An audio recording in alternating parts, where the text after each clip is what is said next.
Hello, everybody, and welcome back to Wrestling with Power. Today is Wednesday, March the 4th of 2026. We're coming to you a day late because of adulting and other things like that, and I can't see my beautiful championship. We need to get the fucking thing. All right. So, Mr. Mosley here. Slick Vic over here. Yeah. And we're back. We're ready to do it live. This week's episode came after one of the more well-known and anticipated PLEs of the year, I think, in Elimination Chamber. And, of course, on our last episode, we did Elimination Chamber Origins, where we took a look at the first chamber match and gave you all sorts of information about it. That was a great Elimination Chamber match, by the way. But this week, we're looking at today's Elimination Chamber PLE, in which there were two matches. We're also looking at the SmackDown review, which was from February the 27th. We're going to be doing the Raw review from March the 2nd. I hate when it happens in 2 different months because it fucks with me a little bit. But then we may look at some early WrestleMania predictions, because I think we could probably do that now that we have a few matches in the briefcase, if you will. But Elimination Chamber on February the 28th, 2026 took place in Slick Vic's backyard of Chicago.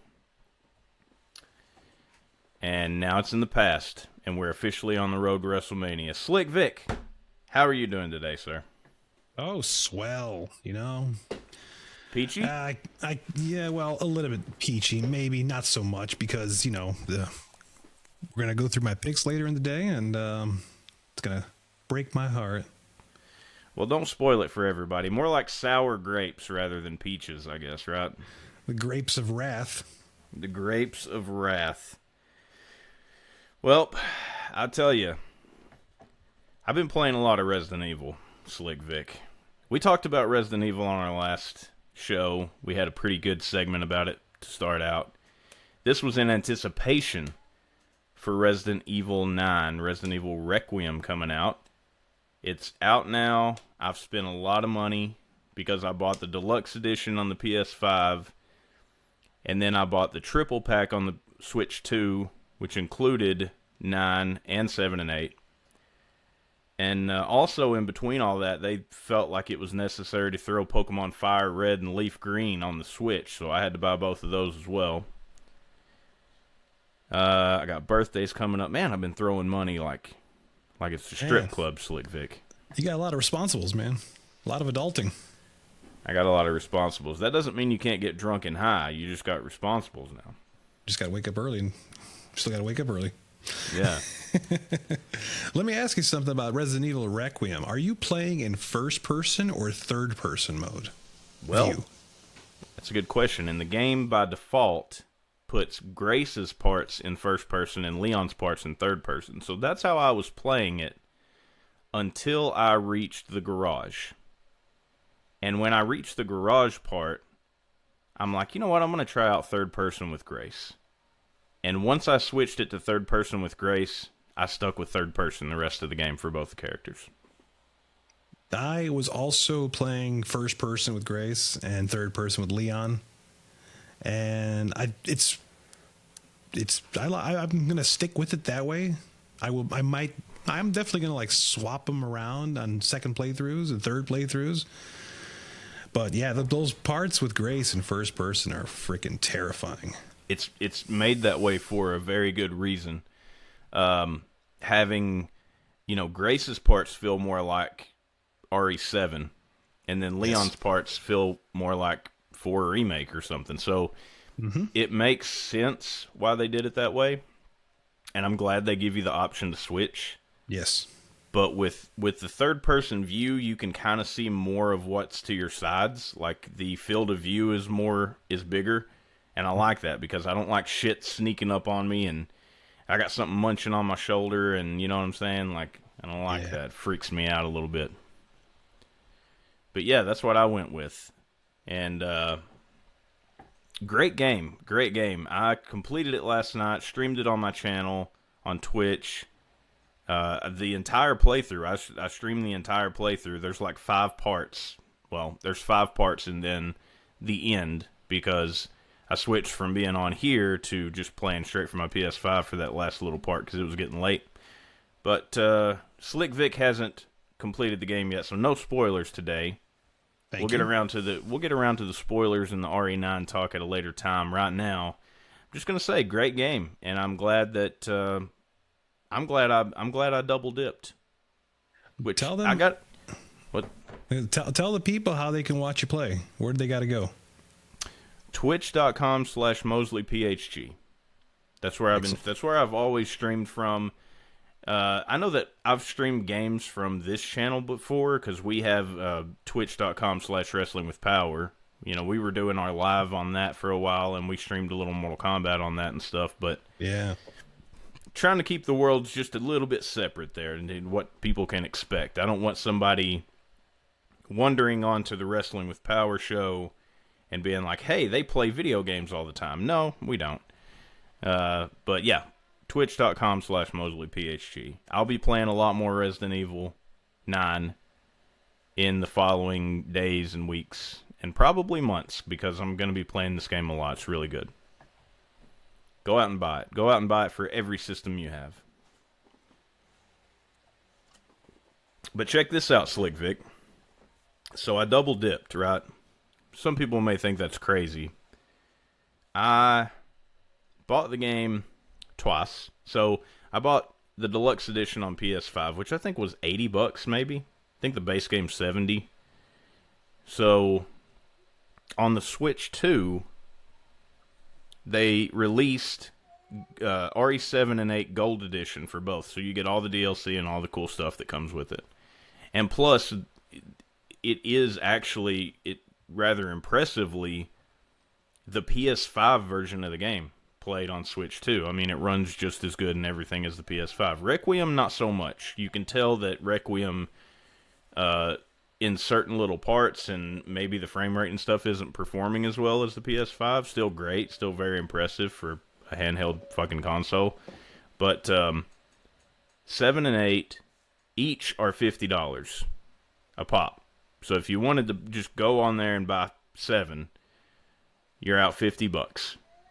Then if you want Requiem, it's the same price as everything else. So it's $70 brand new.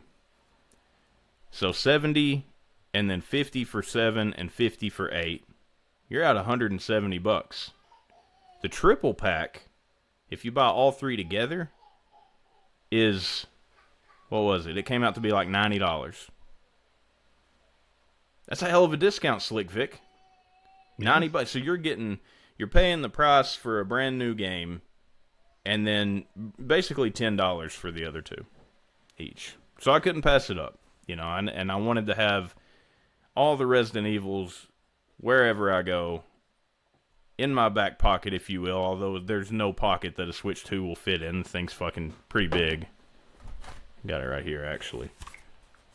It's a pretty decent sized unit. It probably doesn't give it justice or anything, but it's a pretty decent sized fucking little unit. Kind of like a Steam Deck. Kinda, yeah. The Steam Deck's a lot bulkier. Uh-oh. That turned my TV on. I'm gonna have to fix that, Slick Vic. I'll be right back. Well, while Mosley does that, I'm gonna go on and tell you that we got some pretty good stuff here. SmackDown, Elimination Chamber, and Raw. We're going to go over Slick Vic's picks, Mosley's gigawatt scale. So don't miss it.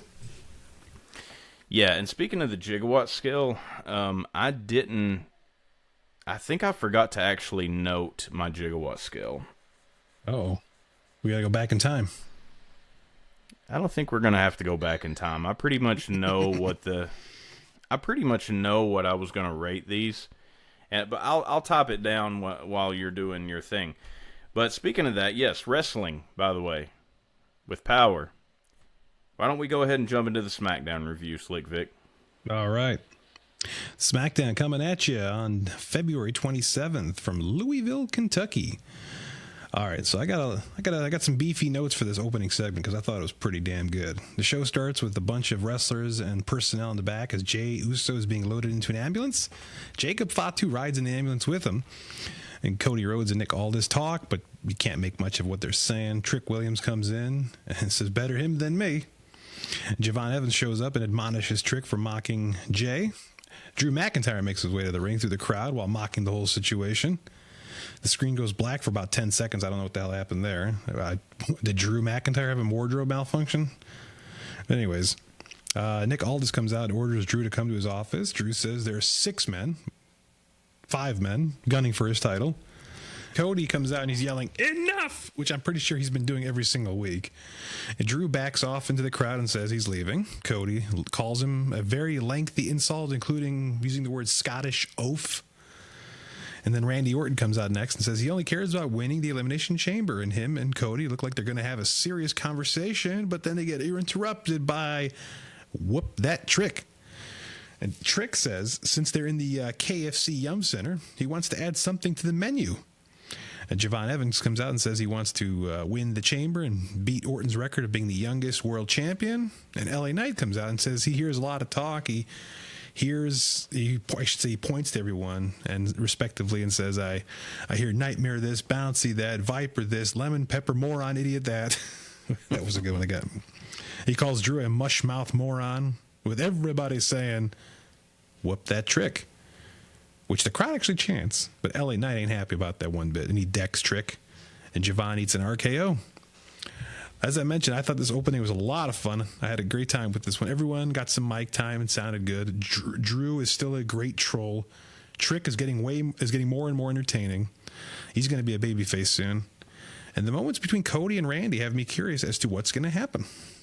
Any vibrations, if you will, from you regarding this opening segment? Man, yeah, I mean, I thought it was pretty... You know what? I said this last week. I'm a fan of Trick Williams. But I'm a fan of LA Knight too. So it'll be interesting. It will be interesting to see what happens going forward from this. I got to ask you this. They were in Louisville. There's the KFC Yum Center. We talked about lemon peppers, steppers, and chicken, and moron idiots. Yeah, a three piece will cost you about $25 in that motherfucker too. So you know what? Fuck the Yum Center. I was gonna say, are you a fan of KFC? Or are you more of a Popeyes fan? I don't have a Popeyes. I mean anywhere reasonably close by. So I can't tell you. I don't really have much experience there. I like KFC sometimes, but I'm not crazy about it. My favorite chicken place is Raising Cane's. Okay, yeah, we got those here too. Those are good. Those are fucking fantastic. I could eat everything with that sauce. It's funny. I'm actually not really funny, but I don't really particularly go to like a fast food chicken place too often. I remember when I was back in the day when I was in college, I did like those KFC to go cups. Those are all right. They had. It's been about 3 or 4 years back, but they had these wraps. And they were like slaw. You could get the slaw wrap, so it's like piece of chicken, some coleslaw in there, and then you could get it spicy, so they put the spicy sauce. It was wrapped in a taco shell because, KFC and Taco Bell, same overlord company. So they can just send ingredients wherever. Pizza Hut is also a part of that too, by the way. Or at least they used to be. I don't know if they are anymore. Yeah, big KFC fan. Yeah. So backstage, when it counts. Yeah. Okay. When it counts, when I'm in the mood, yes, for sure. Did you order original recipe or extra crispy? Oh, dude, you gotta. I mean, what? You gotta go extra crispy. All right, so, man, all this talk of food is making me hungry. But anyways, backstage, Tiffany Stratton says she's going to win the chamber match before getting interrupted by Asuka and Kairi. It says Tiffy time is over, and Kairi plays with Tiffany's dress. Okay. Solo Sikoa versus Uncle Howdy. So we got a lengthy filling out process to start. Lots of taunting back and forth. Solo goes for the spike outside, but misses and hits the post with a nasty looking spot, which becomes something Uncle Howdy starts targeting. Solo hits a fairly smooth Samoan drop, spinning Solo slam and a splash off the top for 2. Solo attempts a Sister Abigail onto Howdy, but Howdy locks in the mandible claw and eventually hits a Sister Abigail of his own for the win. And more importantly, he wins the lantern back. Hell yeah. Or so we think. As the MFT jump Howdy and steal the lantern back. Those no good MFTs. Anyways, match is okay. Nothing special. I said it before, but Solo is low-key hilarious. So I'm entertained by him. So, all right. Anything to say about Uncle and Solo? I'm in the same boat, man. I don't know why they're doing this right now, though. I mean, this stems from, when they originally started this, it's been like months ago. And it was the MFTs and the Wyatt Six, and everybody was wanting to see them fight each other, and then they acted like they were going to, and then they didn't. So now they're fighting over the lantern. And it's dragging a little bit for me, Slick Vic. This storyline is. I mean, this is this could be, they could have easily saved this match for WrestleMania.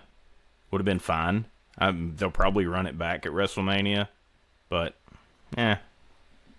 The build-up last week kind of felt like kind of a payoff because, Uncle Howdy said, I'm going to come out alone, and if you have the guts, you'll do the same. Yeah. So I'm like, okay. They got the head, I don't know, I was going to call them the captains of each team, but the figureheads, whatever you want to call them, leading this match. But moving on. Drew tells Aldis he is leaving. The Vision, now compromised of only Paul Heyman, Logan Paul, and Austin Theory show up, and Heyman says there is an empty spot in the chamber, and it should go to Logan Paul. Logan Paul shows off his bicep and says that's why he's going to win. Aldis says he'll make some calls. More on that later. Riho says they're going to win tonight, and Rhea is going to win the chamber tomorrow because they're friends, I guess. Anyways, Jade Cargill comes out and tells Rhea, don't hurt yourself for tomorrow. Okay. Jacob Fatu is back, tells Nick Aldis the solution is to this Drew problem is to put him in the chamber. Aldis says he'll take it under consideration. And by the way, Jacob sounded great here. That dude knows how to bring the intensity. We get an NXT Origins video package featuring Damian Priest, who's here to promote the next NXT PLE, and also Jelly Roll is here. And I don't know if you caught this. Jelly Roll is on the cover of Men's Health magazine after losing I think they said 275 pounds. Jelly Roll's on the Men's Health magazine. That's pretty cool. Good for him. That is pretty cool. Yeah, awesome. All right.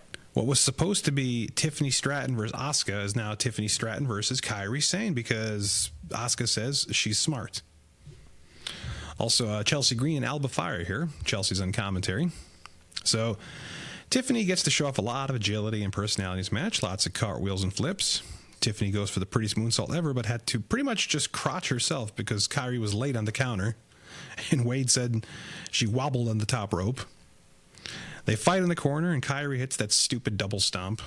Tiffy hits the big basement drop kick. Then they fight on the apron, where Kairi reverses a suplex to a DDT, which looked really stiff. And Kairi goes up on top, but Tiffany pushes her off, and Kairi lands on Alba Fire for a huge bump. Speaking of bumps, Chelsea stands up and starts arguing with Tiffy. Tiffy ducks, and Kairi wallops Chelsea, who takes a big bump into the wheelchair in a very funny spot. Yeah, I see you even got a chuckle out of you there. Yeah, I loved it. Yeah, it's hilarious. Tiffany then points to Chelsea and goes, ha, ha. Just straight out of The Simpsons. Anyways, back in, the prettiest moonsault hits, and Tiffy wins. This was all fun. Tiffy gets to show off in multiple ways. Chelsea gets in some comedy. Kairi took some huge bumps. So I thought this was a decent match. The big overall takeaways, I had fun. Anyways, any thoughts on any of these backstage segments or this match? Same, man. It was fun. I had a good time. It was hilarious seeing the wheelchair spot. I'm a big fan of Chelsea Green. Same. And it took a while for it to happen, and maybe Unreal had a little bit to do with that, to see how people wanted to keep her as the utility player in a way. But push her to the moon. That's what I say. Just don't push her past. Just don't push her past Julia, and we'll be fine. They've been kept away. I remember how fiery you got when Chelsea beat Julia for that title like several months back. That was bullshit. Yeah, I'm still mad about that. Yeah, fuck that. All right, backstage, Nick Aldis makes it official. Logan Paul versus Jacob Fatu for the 6th spot in the chamber tonight. All right, so we get a match next, or sort of a match. We got more talking than the match, but this was entertaining, I thought. So Obafemi and The Miz are out. The bell rings, and Miz grabs the mic and says, "We don't have to fight." It reminds us he's the locker room leader. Talks about being an OVW. Says he wants to guide Oba, be his Undertaker. Oba says, "There's no striking resemblance, but you do look like a dead man to me." They talk some more, and then Oba says, "Mike, you die tonight." And then Oba pretty much squashed The Miz in about a minute and continues his streak, so to speak. How do you feel about Obafemi and The Miz? I mean, did you expect anything else to happen here, really? Yeah. I mean, is booked properly? Booked as it should have been, probably? It was booked as it should have been. I like the little bit of a build that they had, and you were kind of looking forward to this happening, and you knew how it was going to go down. But Oba's just an absolute fucking powerhouse. That's the guy that needs to challenge Brock. Yeah, that's my number one pick to challenge Brock. All right, so Carmelo Hayes and Ilya Dragunov are backstage. It sounded like Ilya was supposed to challenge Melo tonight, but Ilya says something like, "I don't deserve it." And then Melo tells him he needs to step up. Anyways, Carmelo's next opponent for the U.S. title is Matt Cardona.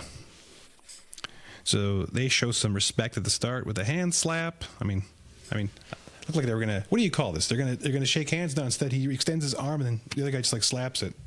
So they're not shaking hands, but what is it? Just a hand slap? Yeah, or maybe a tap. Sure. Slap or a tap, slapping and tapping. All right, we got a lengthy feeling out process to start the match. Then Cardona takes the advantage with a neck breaker. I don't know what they call this. I call it the woo woo woo boot, but he doesn't say that anymore. He just kind of goes. Yeah, I don't know if they have a name for it either. Kind of like that reverse electric chair that Rhea's been doing. Yeah. All right, so we got Melo hits a springboard leg drop, then a good-looking springboard clothesline, and La Mystica for 2. I guess we got a name for that tilt-to-whirl face buster now. Matt hits a double underhook power bomb, misses a Rough Rider. Melo misses nothing but net, but Matt hits the Rough Rider, but only gets 2.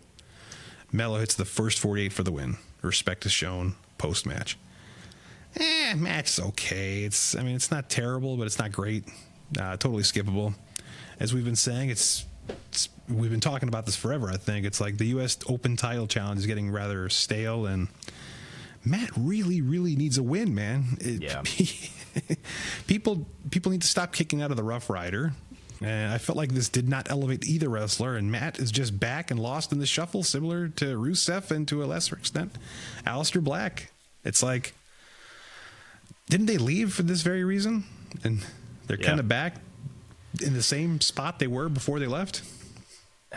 Yeah, and I feel the same way. I didn't expect Matt to win this, but I would have loved to seen it. I would have much rather seen him win this. Now, they didn't have the open challenge for a couple of weeks there, so that was a plus. They kind of let it rest a little bit. But man, I like Matt Ryder better than I like Melo, so that's all I can say. Matt Cardona, I'm sorry. Yeah, Matt Ryder. Matt Ryder's cool, man. Don't make fun of Matt Ryder. I got it half right. Kind of like with you and your picks, spoiler alert. Oh, shots fired. Shots fired. You sink my battleship.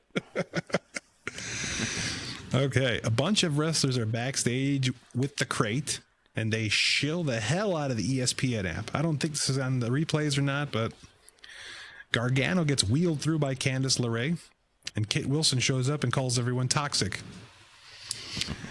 And then we have Candice LeRae versus Jordynne Grace. So Johnny Gargano comes out with Candace, and he's like slowly lumbering to the ring and then lays on the announce table for most of the duration of the match. And Grace starts with some power moves. Candace fights back with some speed. They trade pinning combinations. Grace hits a stalling suplex from the second rope, followed by a jackhammer. They didn't call it the jackhammer, but that's what it was.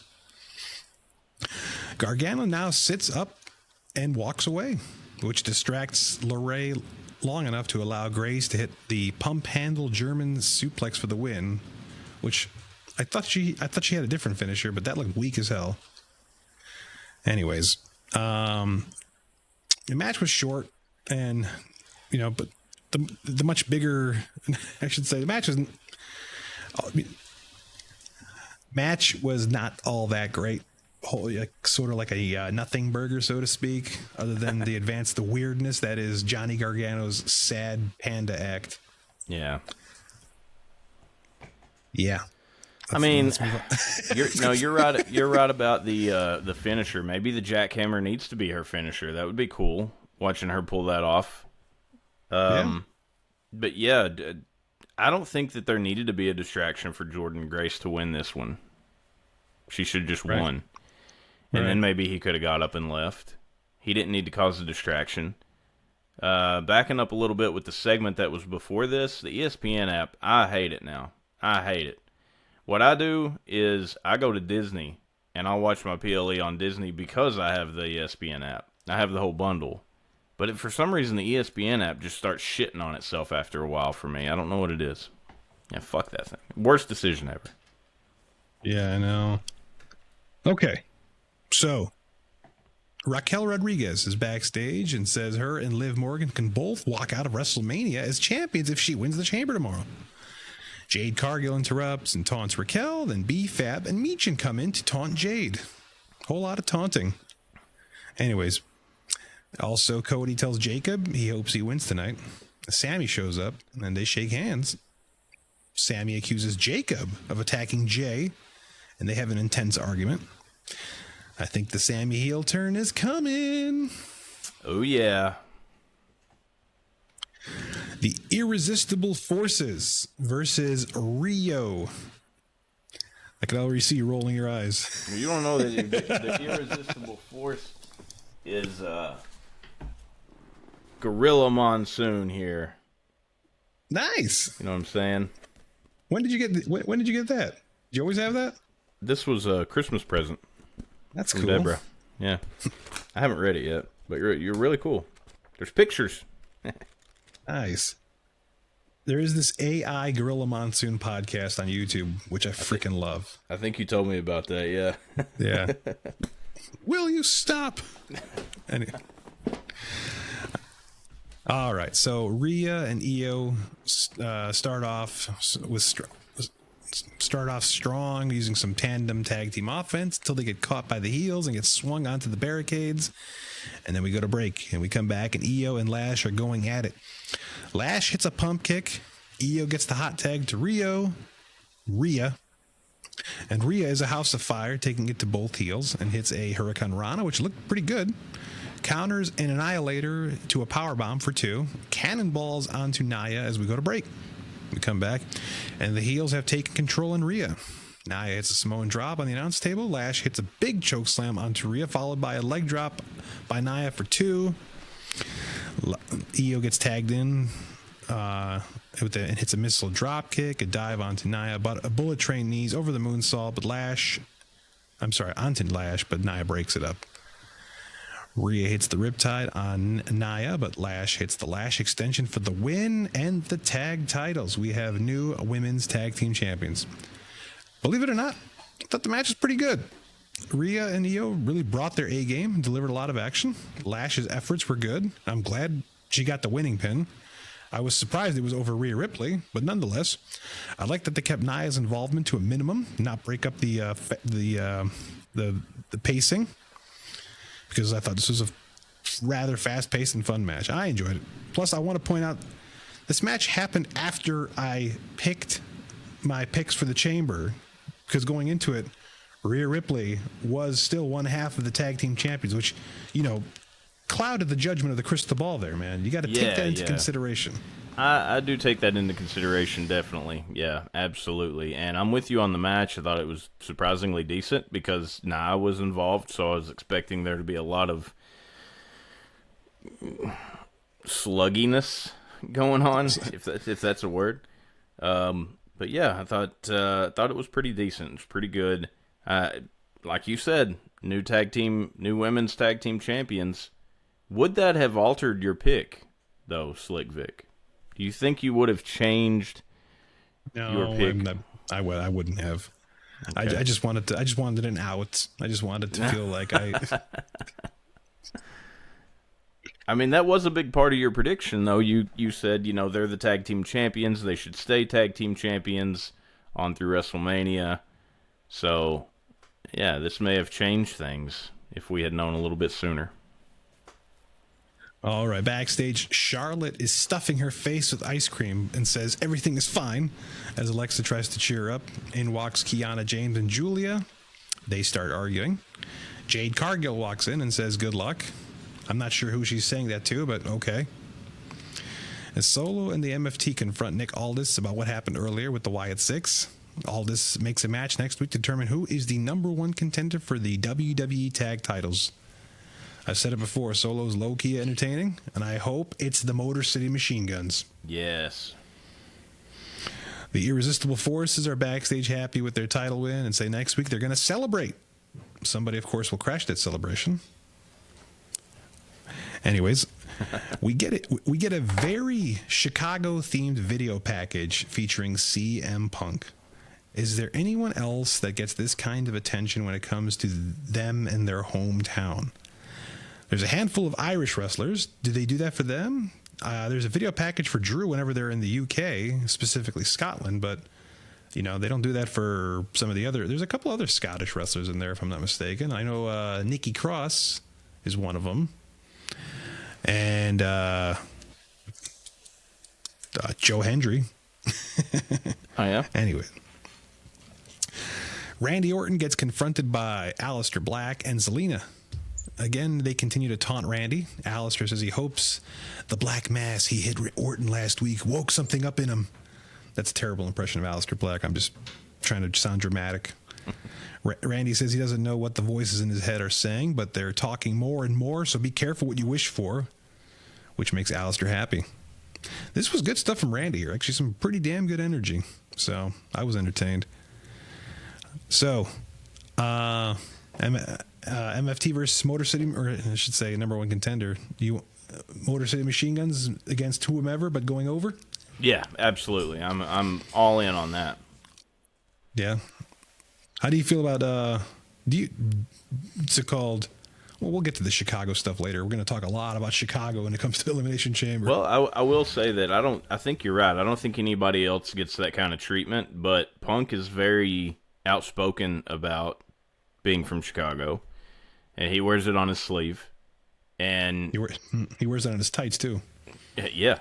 And traditionally Chicago is a hot crowd for wrestling, and plus they got Punk. He's got the world title.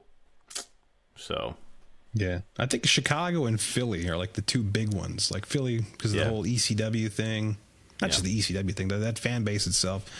I think it has a lot to do with our sports, our love of sports in general. Like with Chicago, we have the Cubs, the Bears, the Blackhawks, the Sox. There's so many teams, and so many people are passionate about every single one of these teams. Yeah, and I think the same applies to wrestling. Good point. All right. So for the main event, which gets the 6th spot on the show, on the Elimination Chamber show, that is, Logan Paul versus Jacob Fatu. So Logan starts off with some running European uppercuts. Fatu comes back with some of his own attacks, including a corner 10 headbutts and a dive through the ropes, and we go to break. Paul hits a gut wrench slam, which looked nice. Jacob goes for another splash in the corner, misses, hits his head on the post in a really nasty looking spot. Logan hits a big zigzag for a 2. Jacob hits a super kick, springboard backflip, top rope backflip hits the knees. Logan comes back with a blockbuster followed by a springboard moonsault for 2. The pulverizer is countered. Austin Theory and Paul Heyman interfere, and Logan hits the frog splash for 2. A masked man is now out. He attacks Theory, but then Logan jumps him, and then he unmasks him. And it's... Who the hell is he? Who in the blue hell are you? We don't know. The crowd the announcers don't know. They just say, who is this guy? He's just some rando. Yeah. I mean, I think the internet has identified him as a student of Seth Rollins' wrestling school. Yeah. Yep. Anyways, back in the ring, Drew McIntyre hits Fatu with the belt, which is enough for Paul to win and go to the chamber. Overall, solid match. The Vision has got to be on life support with only 2 actual wrestlers left in the group, right? Yeah, for sure. I mean, I think it started with Seth, Braun, and Bronson, and all 3 of these guys are not here right now. I mean, spoiler alert, somebody's coming back tomorrow, but it just seemed like the 3 people that started the group are not in the group anymore. Yeah, no, it's crazy. It's crazy. I mean, but I don't know, man. I would have rather saw Jacob win.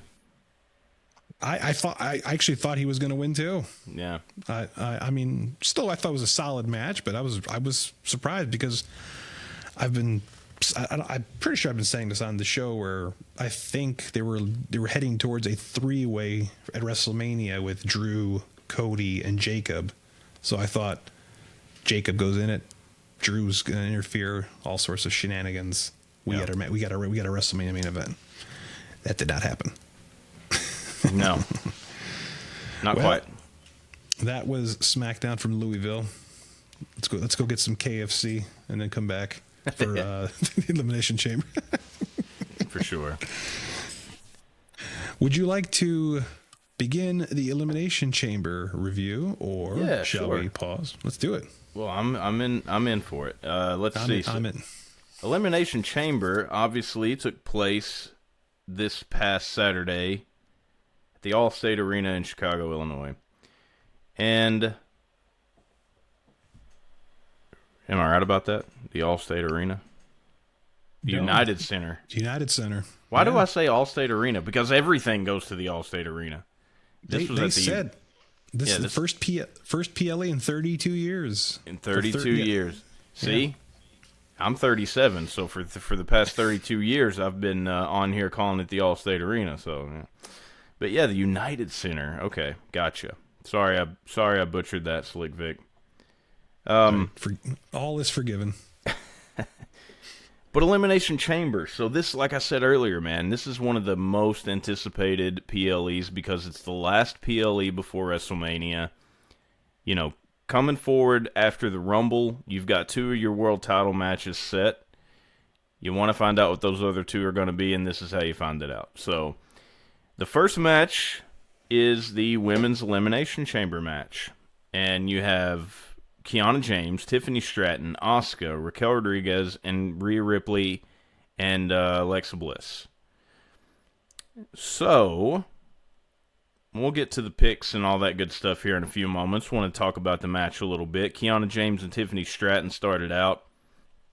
It's mostly back and forth. And then you got 5 minutes between letting somebody else out of their pod. Thought Kiana looked great.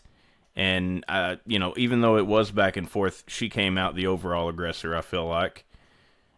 The 2 head outside of the ring to the chamber floor area, and Stratton counters a suplex into one of her own. I noted that this is not as impressive, considering how they have padding around this area now. And I think the announcers later on say it's metal. It's not. They have padding. So this is not the old chamber. Asuka comes out next, but before she can leave her pod, Kiana James gets the jump on her inside of it. She kind of spears her, kind of pushes her, whatever, and starts kicking her ass. Asuka's quick to turn the tides, though. She starts slamming Kiana's head into the plexiglass wall of the pod, and then she gives Tiffany Stratton the same treatment. Asuka keeps the advantage going into the next entrant. Alexa Bliss enters and takes out Asuka and Kiana. Tiffany Stratton continues. Tiffany Stratton counters Bliss into a rolling senton, but is pushed off the top turnbuckle. I'm not quite sure how to help you with that. When going for the follow-up moonsault. Every time. Every time. Everyone starts taking turns fighting each other now and getting quick near falls. Kiana starts slamming Tiffany into the chain walls before catapulting her into one of the pod walls. So, we see a normal thing going on here, Slick Vic, in these matches that I don't know if there's any way to get away from it, but like somebody new comes out, they dominate. Somebody else new comes out, they dominate, and then it cools down. People, it's almost predictable at this point how the match is going to play out. Next up, the clear crowd favorite Rhea Ripley enters. I mean, it was obvious when she came out, she got a huge pop. When her pod opened, she got a huge pop. Takes out both Asuka and Tiffany.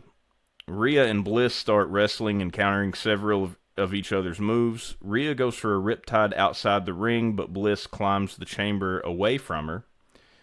All four women are now on the outside area, and we see Bliss on top of a pod. She launches herself off and takes out several women. I think she took out like 3. Everybody besides Kiana James, right? Bliss attempts a Sister Abigail DDT on Kiana, but takes too long to launch it, and gets hit with the poison mist from Asuka. Kiana James rolls up Alexa and eliminates her. Don't you dare fucking turn on. Alright, she didn't catch me that time. Raquel Rodriguez enters the match last, takes down Rhea, but the other 3 women surrounding her team up. Surround her and team up. Raquel starts ragdolling everyone into the chamber wall. She turns a Hurricane Rana by Rhea into a powerbomb into the chain wall, then over the ropes and into the ring. This was an incredible spot. This is, honestly, out of this entire match, probably the best spot that I think happened in the entirety of the match. If there was any kind of memorable moments here, this is one of them. Moments later, Raquel hits a running power slam on Kiana through the plexiglass wall of a pod. Raquel then hits a Tahana bomb on Asuka on top of Kiana James and pins both to eliminate them. Raquel sticks Rhea's legs through the holes in the walls of the chain chamber wall and starts slamming her against the chain. Gets back in the ring. Raquel and Stratton start fighting. Raquel tries to hit what may have been a super backdrop on Stratton from the top turnbuckle, but Rhea is perched up on top of the same corner pod and jumps off onto Raquel, taking her down. Tiffany follows up with the prettiest moonsault ever and pins Raquel to eliminate her. So now we're down to 2. Now we get big moves from both finalists and near falls. The big, culmination that you normally see. Tiffany goes for the prettiest moonsault ever, but gets pushed off and launched into a pod, then follows it up with a riptide. Gets pushed off and launched into a pod by Rhea, who then follows it up with a riptide to pin Stratton and win the match. So, your winner, Rhea Ripley, and it's going to be her 5th straight WrestleMania appearance. She'll be facing Jade Cargill for the WWE Women's Championship. Slick Vic, your thoughts?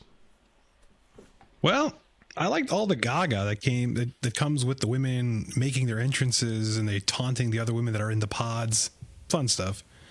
While everyone got their shit in, I think Raquel Rodriguez was the star of the show here. She came off like such a powerhouse, like a beast, just ragdolling all the women, including Rhea Ripley, as you mentioned. She powerbombed her into the ring.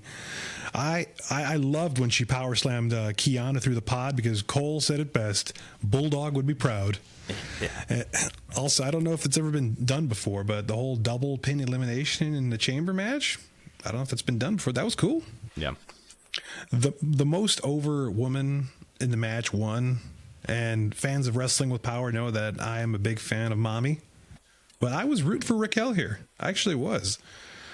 Overall, decent, well-paced chamber match. As mentioned, everyone got their moment, and Raquel eliminating 2 people at once tightened up the timing. So, all right. Good stuff. Let's take a look at the other stats here. The Mosley Gigawatt scale, for example. I gave this a 6 out of 10. Quality got a 2. I thought everybody did really well. Build got a 1.5. Memorable moments got a half. I don't really think there were that many standout moments in this match, particularly other than, we saw the person get taken through the pod glass. That almost always happens. But I really liked, and as I mentioned earlier, the power bomb to the chain and then the power bomb inside the ring. I thought that was great. Emotion 0, result 2. 6 out of 10. All right, Slick Vic. Let's take a look at your predictions. Of course, last week we got Slick Vic's picks for Elimination Chamber. Slick Vic has been on a hell of a roll over the last several episodes. I think it's been months that you have remained Mr. Perfect in your picks. However, this may tell a little bit different of a story, Slick Vic. I noted that you said that Alexa Bliss or Raquel Rodriguez would win. And I wouldn't have been mad with that. I would have rather saw Raquel win out of those two for sure. Especially after this match. Her or Kiana James, I wouldn't have been mad at either of those two winning because I think they stole the show. But you said it would be one of those, and if you had to pick one, you picked Bliss. You also said Charlotte would get involved in the chamber match, and that if Charlotte somehow weasels her way into the match, then she will win. But either way, Charlotte will have a presence in the chamber match. So, Slick Vic's picks, we only go with your pick to win. But I'm afraid you didn't really get any of that information right, Slick Vic. It looked like because the winner was Rhea Ripley, we got to do it to you. And it's the first time in a long time, but we got to do it to you, Slick Vic. Damn! Damn indeed. I will say this, though. Looking at it now, that Rhea's the winner, and like I said, I would have rather had somebody new, but I understand why Rhea's the winner, because when you look at a match versus Jade Cargill, it has to be somebody like Rhea or Raquel who can... They've had Jade Cargill running over everybody, steamrolling people. It needs to be somebody who can take it to her.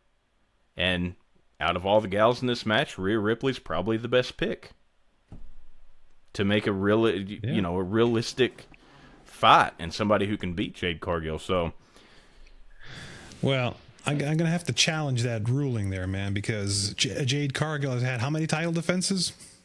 One? maybe. Just one.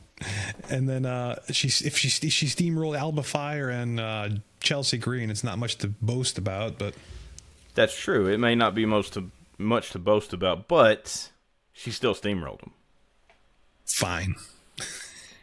There's been some people who can fight with her, but they've really been positioning her as an unbeatable champion here lately. What about Jordan Grace? She was the only title defense that Jade had. Yeah, and Jordan did pretty well. The only competitive match Jade had in the last 150 days. I gotta say, Slick Vic, I gotta Go say, ahead. I'm surprised at you. I'm surprised at your pick. I can feel the tension here. I can feel the aggression coming out of you right now. You know how much I'm holding back right now, man? I'm not used to this feeling of being wrong. Yeah, I know. But you know what? It's okay, Slick Vic, because like I said, you did have a hell of a streak going as Mr. Perfect. I didn't even... you know what? We'll get it for next week's episode, the actual streak. We may make a montage.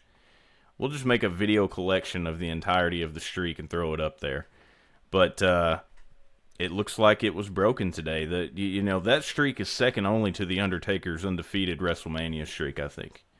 Possibly the second greatest streak in sports entertainment was Slick Vic's picks between last year and the beginning of this year. But you got knocked down a peg, sir. I don't know if we can't call you Mr. Perfect anymore. You're going to have to go back down to the Oracle, maybe.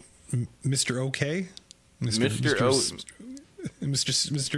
Great or good, but not perfect. Mr. Blooper scenes of Mr. Perfect, maybe. Here's another reason why they call me Mr. Perfect. Yeah. All right, Slick Vic. Well, let's continue on. Next matchup. All right, for the Women's Intercontinental Championship, we have AJ Lee versus Becky Lynch. A feeling out process starts the match. Becky mocks AJ's taunts, N64 No Mercy style. Hell yeah. AJ gets the upper hand and starts skipping around and has a really smooth headlock takeover starting from sitting on Becky's shoulders. Becky takes control and takes her time with some holds while doing a whole lot of hot dogging and grandstanding, and even hits a Beck-sploder for 2. AJ comes back with a Bulldog, Tornado DDT, and a Shining Wizard for 2. Black Widow is countered. Becky removes the top turnbuckle and hits a superplex. AJ comes back with a kick for 2. The ref, Jessica Carr, then goes to put the turnbuckle cover back on, but Lynch rams Lee into her in the corner. Then AJ ducks a kick from Becky, but Jessica gets hit with it. In case you're wondering, Jessica Carr does play a major role in this match, and I believe they've even been teasing her and Becky's, having a lot of Becky's been saying she's like conspiring against her or something. Anyways, AJ locks in the Black Widow. Becky taps, but there's no ref. And this is where I thought, shit, I'm getting this pick wrong too. Anyways, Chair comes back in the ring. Becky DDTs AJ onto it and hits a manhandle slam. The ref comes to, but only gets a 2 count. Becky goes to ram AJ into the turnbuckle, but Jessica stops her. Becky goes to splash AJ into the corner, misses, hits the exposed turnbuckle. Black Widow gets locked back in. Becky taps. The ref sees it this time, and we have a new Women's Intercontinental Champion, AJ Lee. All right, so this was okay. This was all right. Props to Becky for being the ring general once again. But I think AJ looked good. Looked all right too. I thought I wouldn't have had her kick out of a chair DDT and a manhandle slam back to back. That was a little much. And the referee, with all the referee shenanigans, I'm sure there'll be a rematch at WrestleMania with some stipulations to go with it. What say you, Mr. Mosley? I thought it was okay, and I think this is the point where I realized, we talked up the Chicago crowd earlier. This Chicago crowd was a little bit docile. They were sleeping, man. I don't know what was going on with them, but AJ got a little bit of a pop when she came out and everything, but it wasn't a sustained thing. I don't understand what was going on here, and I will continue not to understand for the rest of the night. But yeah, okay match. I think it could have been better. I don't think it was AJ's best showing so far at all. What little showing she's had. But yeah, it was fine. My scale, what did I rate this? I gave it a 5 out of 10. Quality got a 1 because, like I said, it wasn't that exciting of a match, really. Build a 1.5 because they've been building it for a while, but then they sort of took a break, so it hasn't been like a constant build up to this. But they have did a good job building this, really ever since the match at WrestlePalooza last year. Memorable moments got a half. AJ won. That was a memorable moment. She won in Chicago. Emotion got a half. Result got a 2. I agree with you on the Chicago crowd, man. I was like, this is a rather, you use the word docile. I'm trying to think of another adjective. Look at the adjective. Yeah. Play. We ain't here to play. They were kind of, mellow, so to speak. Very mellow. And what was going, I honestly thought something's going on with the micing. They're not micing the crowd good or something like that's not going on, not happening here. But like I said, it'll continue on to the rest of the night where it was just God damn, this is Chicago. Yeah. You paid enough money for that seat. Raise some hell. We'll get to this later, but when the crate part comes out, I was surprised by the reaction myself. Yeah. I don't know what was going on.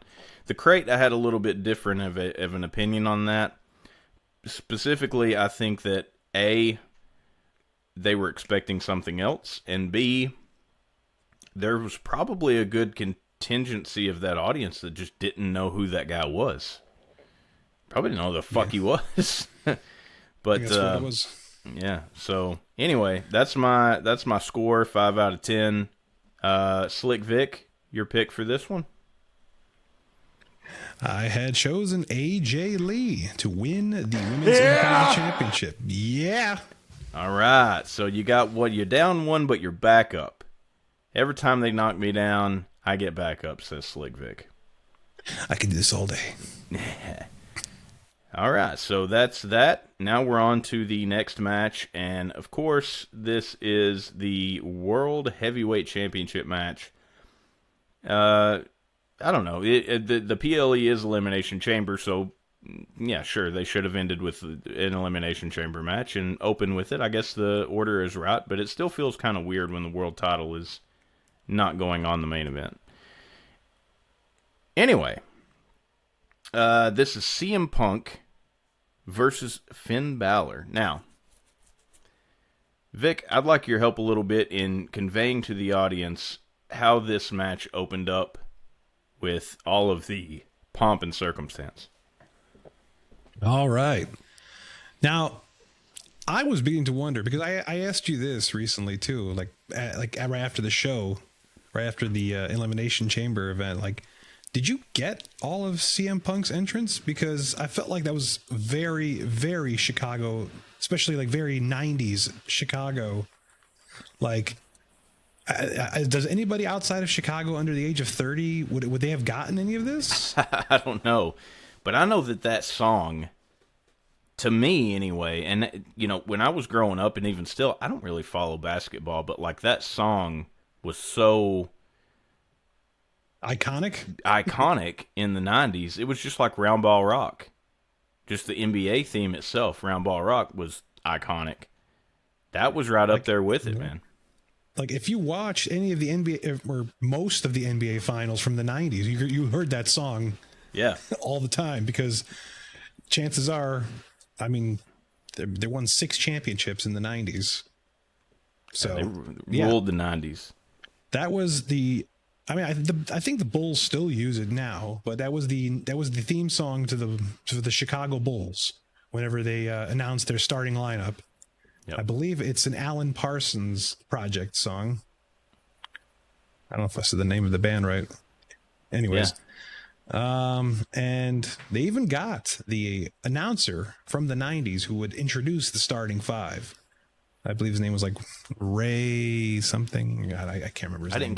I didn't catch his name. Yeah, I didn't know the importance of the announcer. When I heard the announcer, I knew that had to have been somebody, probably the announcer, but I didn't instantly recognize it. But yeah, it was really cool. So I mean, you see CM Punk standing backstage, and he's kind of waiting while they're doing all this. And, first of all, in the arena, the lights go out. And I told Slick, because Slick Vic asked me if I got it. I had a hunch when those lights went out that this was going to happen. Like, I was sitting there literally, and I said, are they going to do the Bulls music? And then it fired up, and I was like, oh, man. And this was, again, this might have been the biggest reaction we got out of the crowd of the night. It was a big reaction. It could have been bigger, I think. But, like, you can tell that they put a lot of stock into this idea. Yeah. It was very Chicago. Very, very. So, Punk gets the big entrance. Then we're on to the match. So, here's my notes for the match. The beginning, we have some even back and forth grappling. Punk ends up getting an advantage, hits some strikes. The two trade chops in the corner. Punk goes for the 10 punches in the corner, but Balor counters, takes the advantage. Balor starts working on Punk's midsection with stomps and kicks. Punk almost gets a comeback, but Balor slaps on an abdominal stretch. Thought this was very good. This was good psychology. Stomping him, midsection, putting on the abdominal stretch.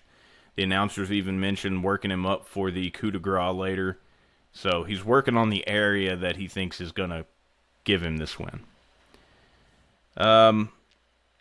Both men hit a clothesline on each other and go down, then trade punches when they get to their feet, with Punk getting the advantage out of it, hitting a running bulldog.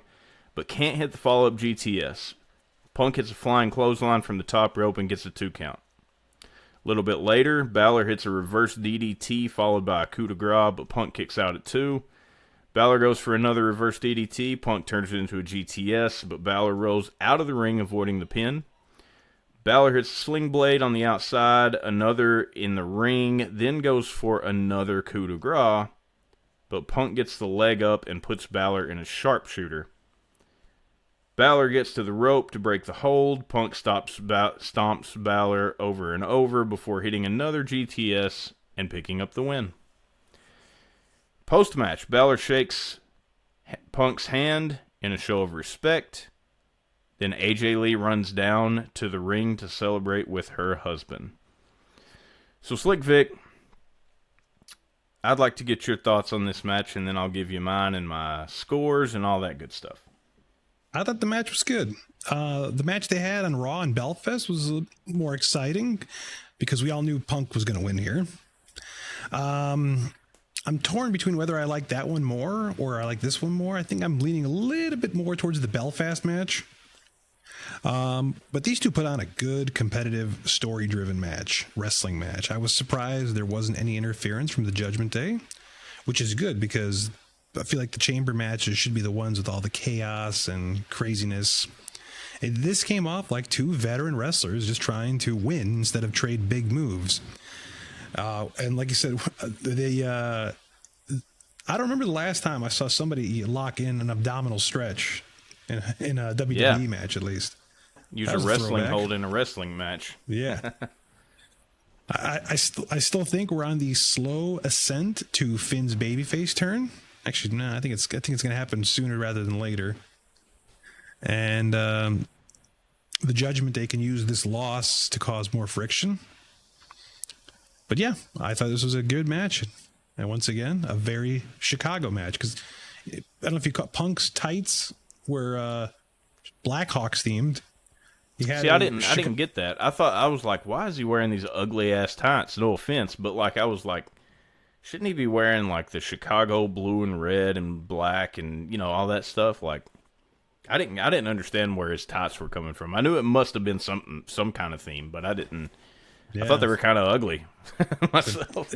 They were the Blackhawks jerseys, and he had the Bulls entrance.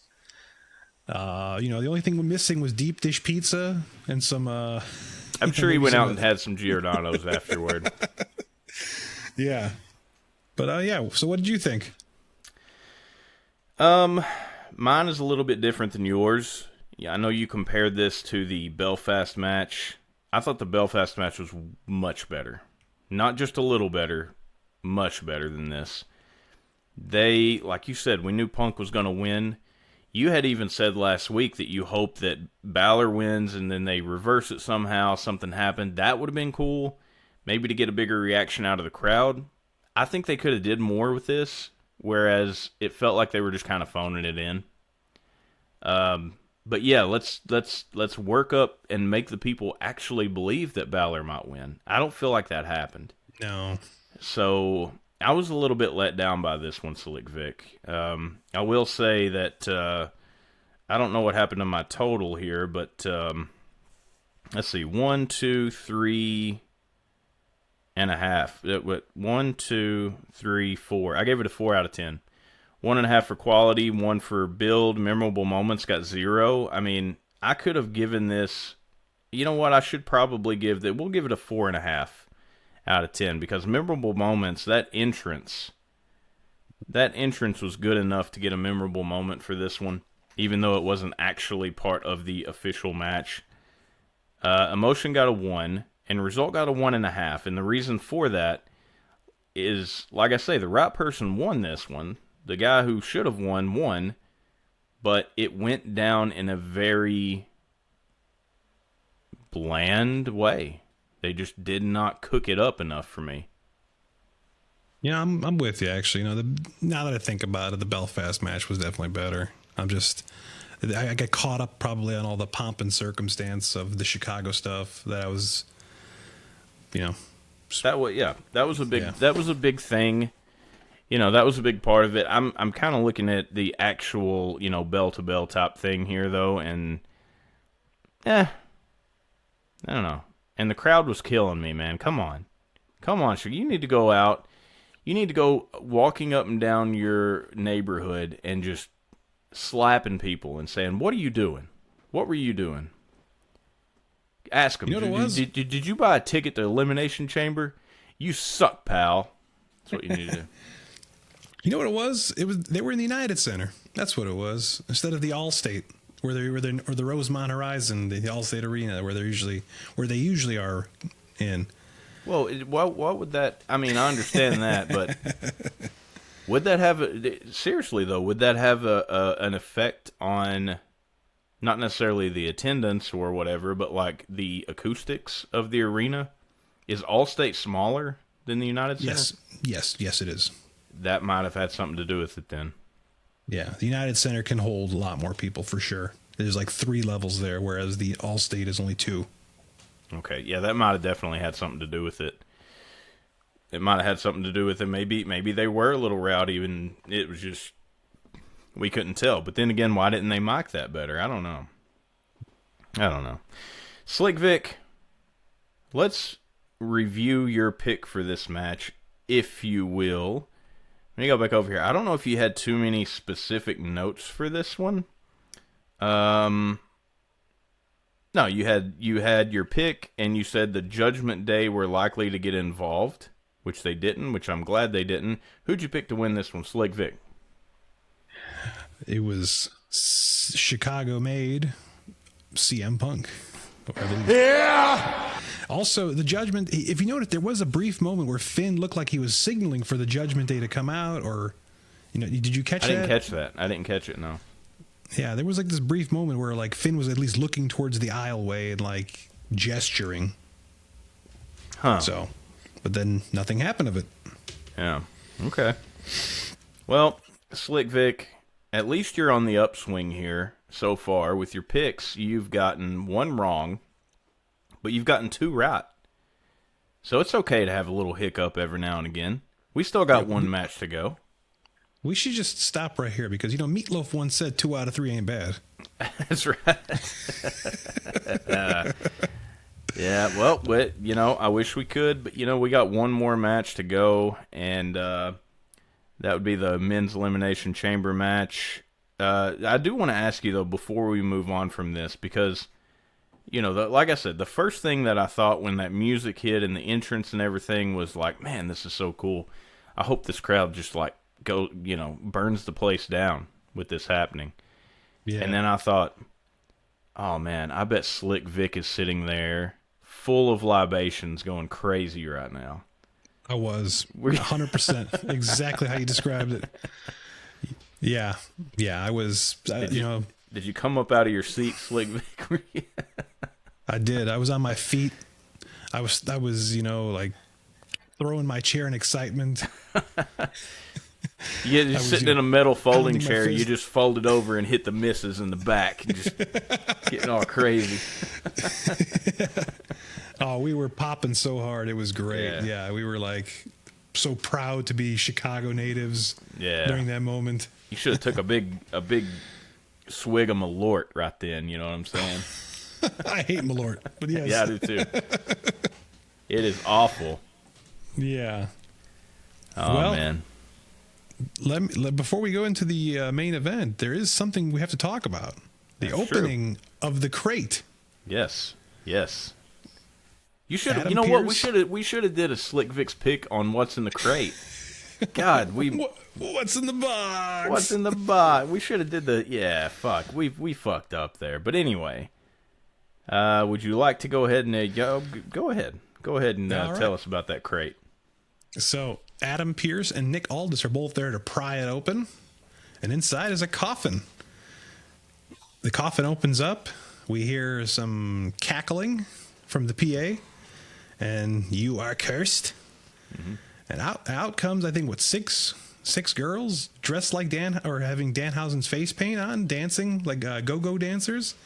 And then out comes the man himself. Danhausen has debuted in WWE. basically he comes out to the ring while the girls all dance around him, and then it cuts to black and they're gone.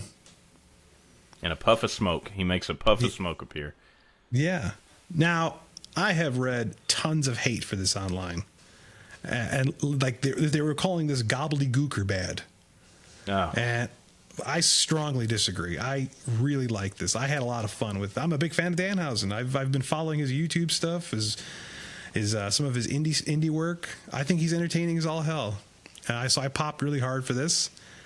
The crowd in Chicago, different story. Yeah. You know, lukewarm to say the least. Yeah. You know, like you said, I don't know if people just didn't know who he was, which I think is a large part of it. Or they were expecting somebody else, like they expecting Jericho still, I guess. I think so. I think that was a big part of it. I think that a lot of people expected it to be Jericho, but we mentioned on our last episode that it was basically, we said it was either going to be Jericho or Danhausen. And I remember saying, well, if it's Jericho, that doesn't make sense how he's been living in a box for the past 2 weeks. But if it's Danhausen, he's a comedic character anyway. Yes. So it makes sense that, it's like a clown car. People just kept pouring out of this box. And I liked it. I thought it was cool. Maybe Danhausen just wasn't as over as some people, maybe the general wrestling population feel, because I've never seen a Danhausen match. I just remember him vaguely being in AEW and doing his shtick. And then here he is doing it in the WWE. He's going to have to wrestle at some point. I mean, that might be a different conversation for a different time. But, yeah, I liked it. I thought it was cool. I popped for it. And when he came out with the whole thing, it was like I was watching the Rocky Horror Picture Show or something, like the music and everything, or like maybe the intro to the Munsters. Like it made me feel like that type of thing was going on, and they had the dance. From what I understand, they actually had somebody choreograph that dance, like some big time person choreographed the whole thing. So yeah, gotta say, big letdown. The Chicago crowd kind of didn't give anything to Danhausen. They did not like the segment at all. They were not having it. So, but anyway, yeah, out of the box comes Danhausen. He's officially with the WWE now. Now, like I said, the comparisons to the gobbledygooker are way too harsh. We reviewed that shit. Yeah, that went on and on and on and on. This was what, maybe 5 minutes most. Yeah, at least. The gobbledygooker and Gene Okerlund danced for more than 5 minutes. Oh, okay. Pretty sure they did. I thought you were talking about that segment. Yeah, the gobbledygooker segment was like a 10-15 minute ordeal. Yeah, I'm saying the Danhausen segment felt like maybe 5 minutes tops. Maybe 5 minutes, yeah, maybe. The gobbledygooker stuff lasted like an eternity. And it wasn't like the gobbledygooker stuff, but dude in a fucking turkey outfit. Like, what? Yeah. Like, it's not somebody who is known, who is established, who like, hey, yeah, we can pop for this guy. This is cool. But yeah, they didn't give him shit. They didn't give him shit here. No. And this might have been the point, Slick Vic, that I went from thinking that they just hadn't mic'd the crowd correctly to this crowd is dead. Dead. Yeah. Well, we got one more match to cover. So let's move on to the men's Elimination Chamber match. Now, I didn't go back and time this, but I heard somewhere that the entrances were longer than the actual match. Could have been. All right, so Cody and Javon start the match. Cody hits an okay delayed suplex, definitely not Bulldog class, because that's pretty powerful stuff. It's in a class of its own. Yeah, some bounciness from Javon, but it's mostly all Cody here until number 3 comes in, which is Trick Williams. Trick Williams lays out Cody, and Javon and Trick go at it. He catches Javon with the OG cutter, and I should say he catches Javon from the OG cutter and chops him, does the Booker T taunt, and a double bookend. And all 3 men then trade a whole bunch of chops. Number 4 is Logan Paul, and everyone immediately gangs up on him, which I thought was funny. That was great. They threw him into a pod, sort of, and then they go back to fighting each other. Logan eventually recovers and hits a buckshot lariat. Number 5 is LA Knight, and he targets Logan Paul. They start trading shots, or they trade throwing each other into the cage rather. And then both of them and Javon Evans are on top of a pod. They launch Logan into Trick and Cody, and a BFT is hit on top of the pod to Javon. Number 6 is Randy Orton. He comes in, hits vintage Randy Orton on everybody, including a double draping DDT to Trick and Logan. LA Knight drops Orton with a DDT, and everyone is down. There are bodies everywhere. Javon hits a not-so-smooth frog splash off the top of the pod to Trick. We talked about this last week. Even HBK and RVD couldn't smoothly soar off the top of a pod. Something about that. Just, I guess the ropes there's no ropes. That could be part of it. Now, when we talked about it last week, Slick Vic, we were talking about the original Elimination Chamber structure, whereas this one is constructed differently. It's more square. They do have the ability to jump higher off the top of the pods without hitting their dome on the top of it or whatever, but like, I can't answer that one for you, man. Maybe they're just afraid that they're going to shatter an ankle coming off of that thing, because it is pretty high up. Yeah. It doesn't look good, though. Just, it's not pretty. If that was RVD in the new chamber, he would have got some height on it. He doesn't care. For sure. Yeah. I would not want to be on the receiving end of that. No. Okay. The pulverizer connects on Javon, and he is eliminated. At this point, I was like, the match is not really all that exciting. LA Knight goes for his top rope elbow, but unfortunately slips. Oh. But he lands on his feet and hits just a regular elbow drop. That was very unfortunate. Listen, he needs to quit doing this shit. He needs to quit. He's too old, and he's too good of a wrestler to be doing this stupid shit, jumping up, and he doesn't need that. He could figure out a way to get something else over. He needs to stop it. All right, so then Logan Paul low blows Knight and rolls him up for the pin, and Knight is eliminated. Trick William comes back, hits some offense, but then gets hit with a crossroads, and then Logan Paul throws Cody into the post and pins Trick for the elimination. That's 3 for Logan Paul. Yeah. I'm not sure I would have booked him to steal the pin, but whatever. We have another masked man trying to scale the chamber. He is stopped and unmasked, and the announcers say it's the same guy from SmackDown. I'm not entirely sure. I didn't quite get a good look at the guy. This was a different guy. And then as Trick Williams is escorted out, another masked man comes in, stomps Logan Paul. Cody pins him for the elimination. The masked man unmasks to reveal that it is Seth freaking Rollins. If that's not enough, here is Drew McIntyre to attack Cody.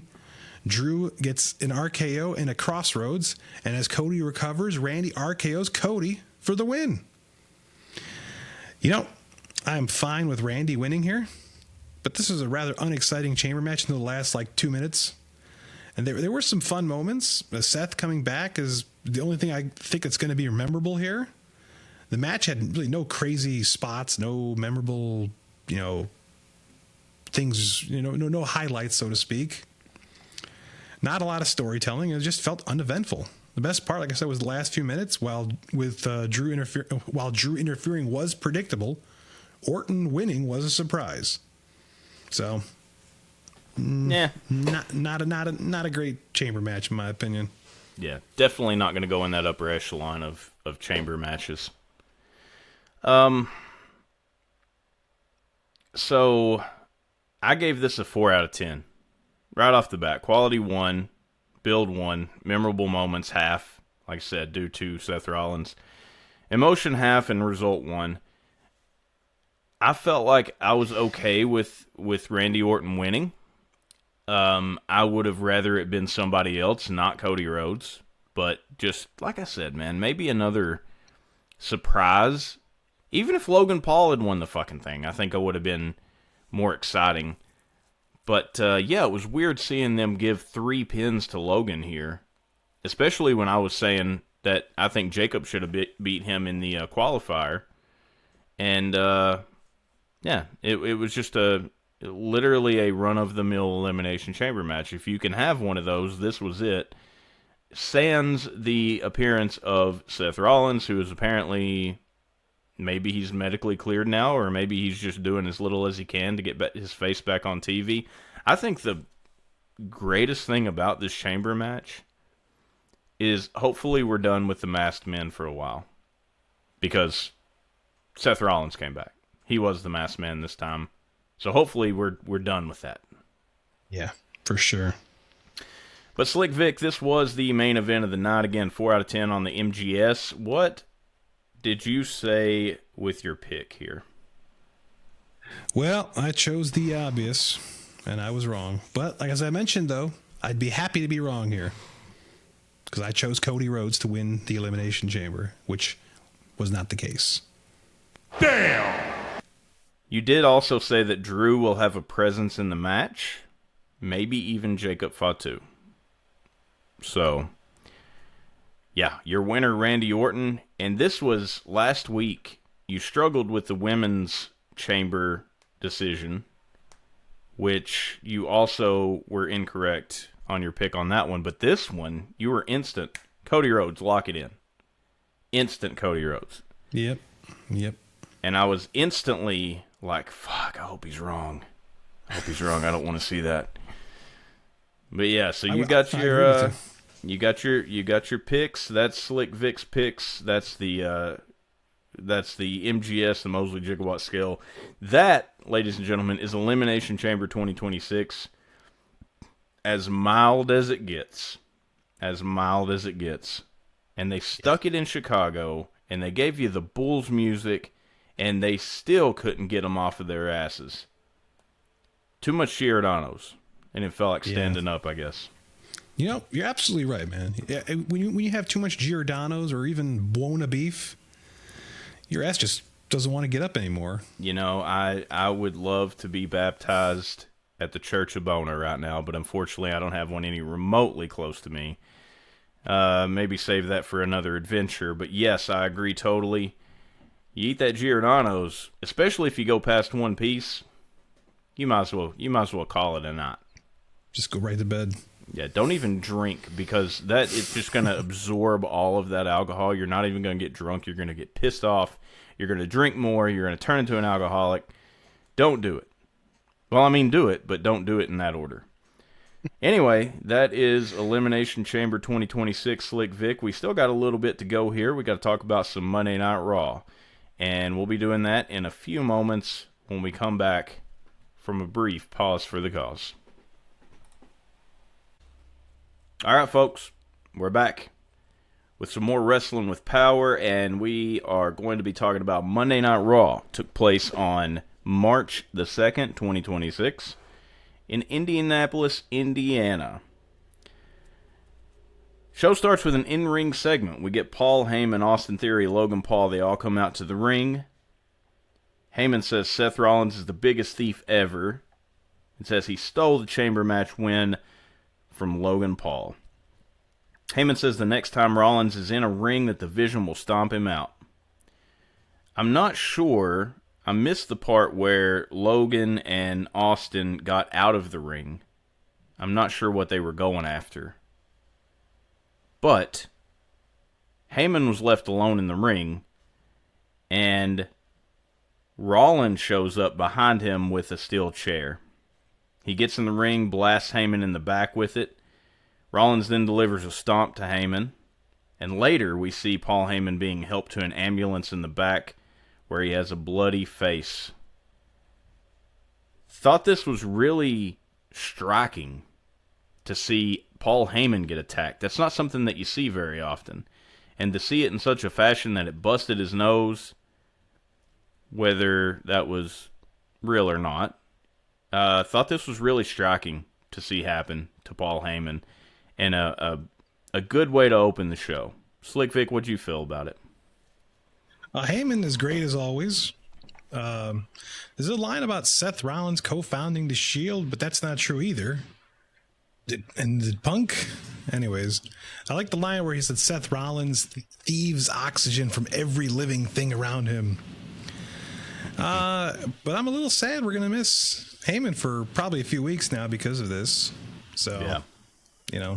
It's kind of a bummer. But overall, the segment was all right. But yeah, Logan and Austin were chasing another masked man away. Okay. I thought that might have been the case, but I wasn't sure. So, more masked men. So I guess we're not done with them. Fuck.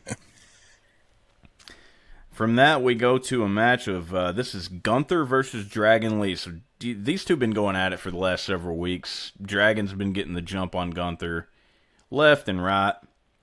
He kicked his ass with the AJ Styles thing last week on Raw to put him out, right at the beginning of the show. So now we're getting the match on a Raw, of all things.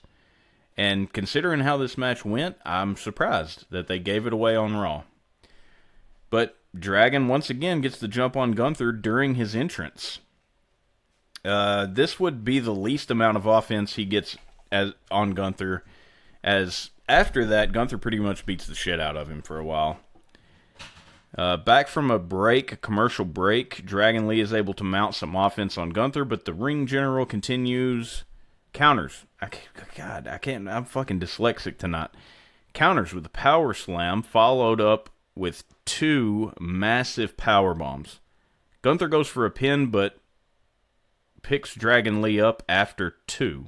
So Dragon doesn't kick out of this, and it would have been pretty unbelievable if he did. Gunther picks him up on his own accord. Then he takes Dragon Lee to ringside, power bombs him on the ring apron and then on the announce table. Gunther counters another powerbomb into a Dragon Lee counters another powerbomb into a sunset flip.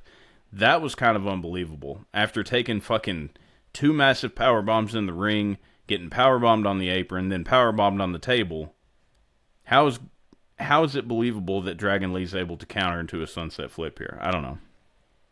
Both men avoid a near countout. Dragon Lee hits a dive from the ring onto Gunther into the announce table, then hits the Operation Dragon outside the ring. Back in the ring, Gunther counters a second Operation Dragon attempt, throws Dragon Lee into the sleeper hold, rips his mask off, and Dragon Lee is forced to tap out. So, your winner is Gunther in this, but I don't think this feud's over. Slick Vic, what do you think? Did you catch the 2K ratings on the wrestlers when they came to the ring? Like when they flashed their names across? No. They had their 2K ratings, and I'm like, does that spoil the matches? Because Gunther's like significantly rated higher than Dragon Lee. No, Dragon Lee did amazing in this match. I mean, there was that one spot where he countered and came back with the sunset flip that I thought was a little bit ridiculous, but he did really, really well here. But I didn't catch the ratings.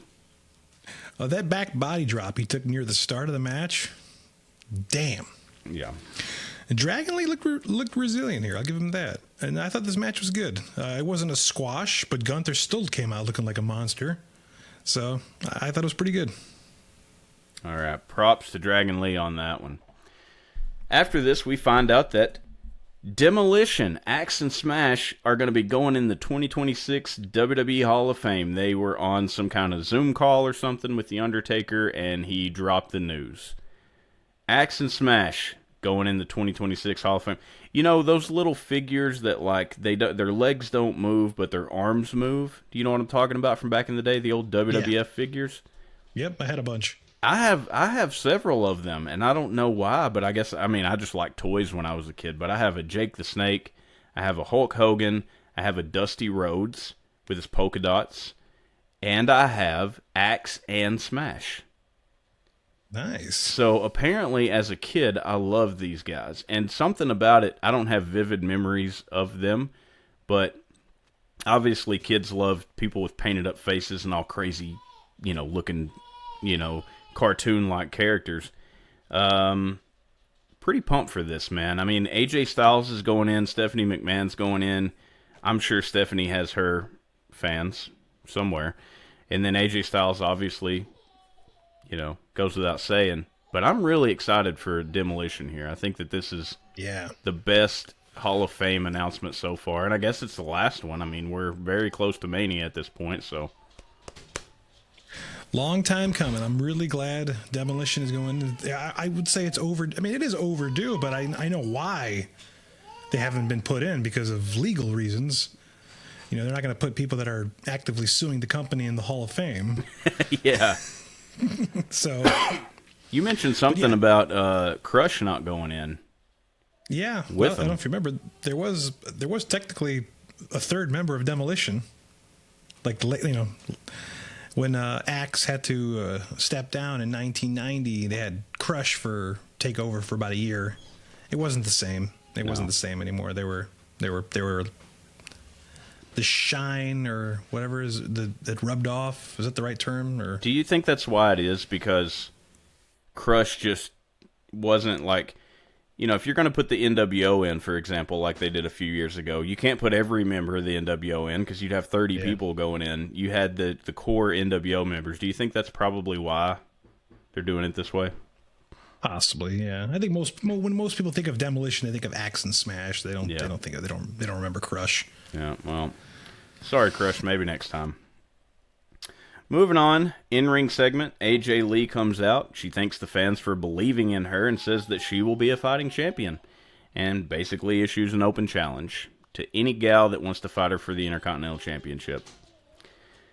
Then we have a pre-recorded segment. Liv Morgan cuts a great promo on Stephanie Vaquer. She says she got into the WWE right away while Stephanie failed her first audition, and this is because Liv is a star, and she's not. The promo was really good, but I'm summarizing here. Any thoughts on these segments, Vic? The AJ Lee promo felt really anticlimactic because I was like, "Is anyone going to come out?" It was like she's like, "I'm laying out an open challenge. Anyone can face me," and she just drops the mic. Her music plays and she leaves. I thought that she got a really dead reaction too. To this, yeah. I mean. It would have helped if somebody came out, I think. Yeah. But, the video package with Liv Morgan was decent, nicely shot. And I'm starting to feel like there's a little too many girls with the unhinged personality gimmick. Okay. Like AJ Lee's guy has got that. Alexa Bliss kind of sort of used to have that. Liv Morgan has that. But there is one other thing I have to bring up because it involves LA Knight. You neglected the whole spot where they're loading Paul Heyman into the ambulance, and they turn and the driver is LA Knight. That is right. Like, yes. Don't worry, boys. He'll get the help he needs. I'm sorry. I had to throw that because I thought that was the best part. I should have noted that, but yeah, I didn't even mention it. Sorry about that. It's all good. By the way, one of the ambulance personnel is a local wrestler from my town. Well, he's from around my town. He's within the immediate vicinity. He wrestles for a promotion here in my town, which is pretty cool. I seen him, and I'm like, wait a second. SmackDown was in Kentucky. This is in Indiana. What the fuck is he doing as an extra here? Man, it's cool to see somebody that I've been around on Raw all of a sudden. So props to that cat. Nice. Marty Clay is his wrestling name. Marty Clay. If anybody wants to look him up and give him a little boost there, maybe we'll see him in NXT here in a few years. That'd be cool. All right, up next is a match. This is the OG El Grande Americano, and he's gonna face Ryo. I have zero play-by-play other than the ending here, but I do want to say the OG El Grande, Chad Gable, is always impressive in the ring. And I enjoy his promo work as Americano the best. Out of between him and the new El Grande, I think he does a better job because he's more of an idiot. He doesn't actually know Spanish. He knows a few Spanish words, and he'll throw them in here and there. I just think that's funny. This is supposed to be a comedic character. I think he does it the best. But the match was run of the mill. I think it's just prolonging the inevitable showdown between the OG and the new El Grande. To end the match, OG El Grande hits they call it a chaotic German suplex now, for the win, despite attempted interference by the new El Grande and Bravo. After this, we have an in-ring segment where Rusev comes down to the ring. He gets up on the announce table. He calls out Oba Femi. Oba answers the call, comes to the ring. The two brawl until Rusev is ultimately clotheslined out of the ring by Oba. I thought Rusev held his own here, though, and made it look like he could at least be a challenge for Oba, which is a turn of the coin a little bit for Rusev, because he's been, for lack of a better term, buried since he came back to the WWE. So him looking like a challenge going up against Oba is good. He's not going to beat Oba Femi, but, whatever. From that, we have a backstage segment. Lyra Valkyria tells Bayley she should take AJ Lee's open challenge for the IC title. The two go to Pierce's office where Io Sky is seen leaving. All right, Slick Vic. Match with El Grande, Americano, and Rayo in those segments. You got anything for me, brother? I've said before, I'm over this whole El Grande Americano stuff, so I was checked out for that one. I don't blame you. Yeah, me too. The rolling German suplex, great, fantastic, and I do like how Chad Gable is very white about his Spanish.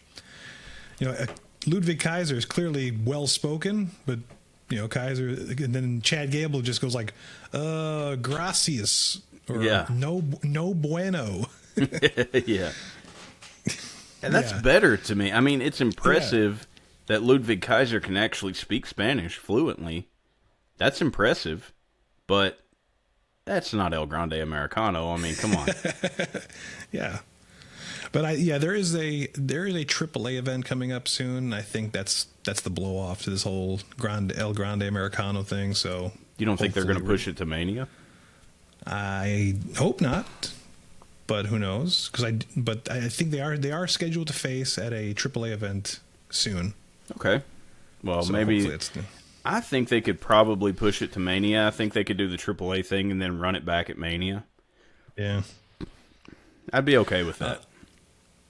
Oba Femi versus Rusev, sure. I hope we get a little bit of a competitive match out of Oba Femi here. Yeah, I mean, then there's Lyra Valkyria and Bayley. I mean, if Bayley versus AJ Lee, I mean, I can see that as a possibility. I'm still thinking Becky is gonna probably be involved somehow, maybe.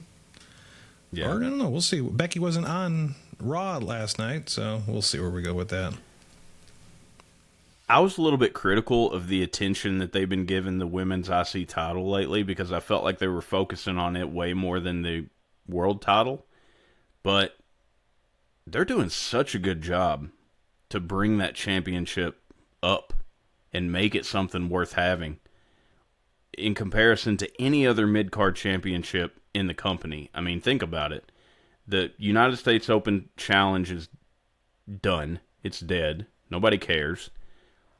The Intercontinental Championship, Dom has had forever, and it's just one of his two belts that he packs around. And who even knows what the fuck's going on with the women's U.S. title? I mean, Julie is the champion, but is she being positioned like these gals with the around the IC title? No. So they're doing a good job with that, and I do like that. All right, so next up is a match. This is Jimmy Uso versus Austin Theory. We get some back and forth striking. Theory gets the upper hand off a big clothesline, but Jimmy returns the favor, sending Theory to the outside and launching himself with a suicide dive to follow up. Jimmy clears the announce table and super kicks Theory onto it, then climbs on the top turnbuckle, but is distracted by an oncoming interference attempt by Logan Paul. So Jimmy targets Logan Paul instead, jumps off and takes him down. The two start fighting and the ref calls for the bell.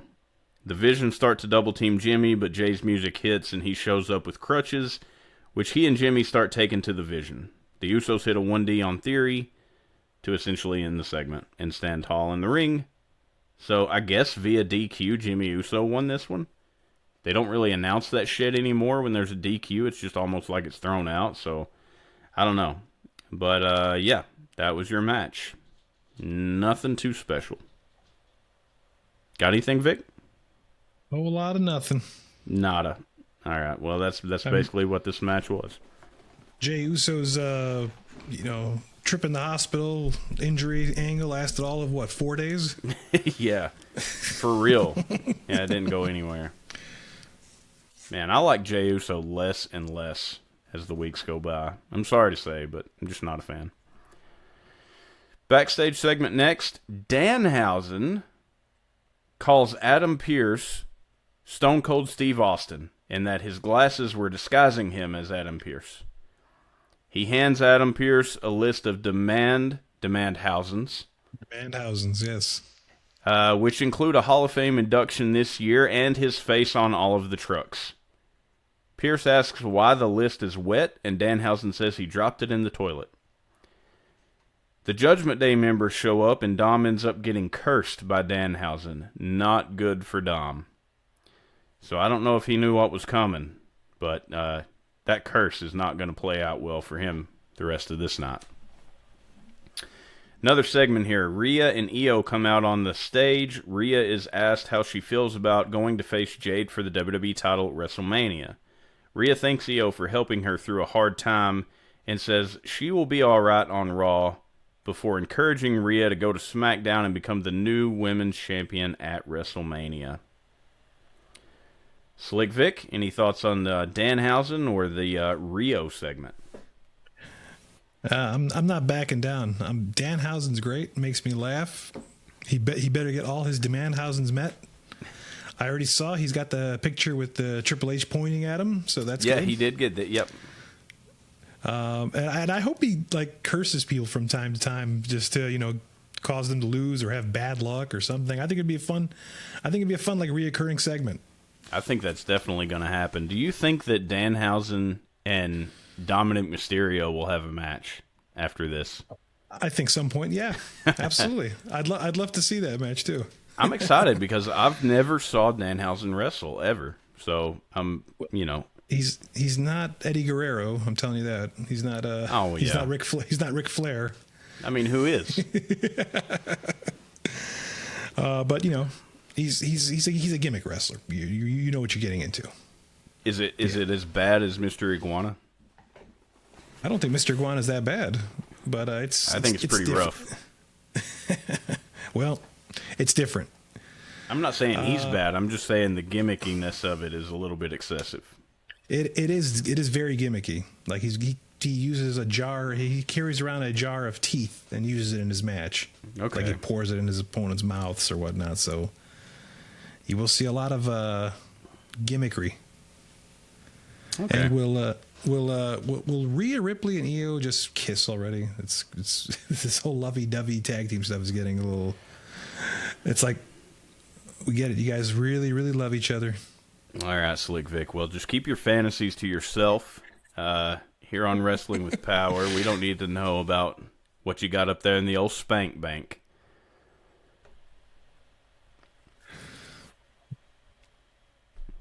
All right, so that's that. And moving on, we have another match here. This time, it's for the Intercontinental Championship. And we were just talking about this a moment ago with Danhausen cursing Dom. Will it come into effect? Well, let's find out.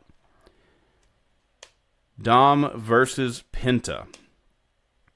Penta is on the attack early. He hits a flying, flipping splash onto Dom on the outside. We go into a break. When we come back, Dom has been trying to take Penta's mask off, apparently. Penta has the advantage, though, getting a near fall on Dom.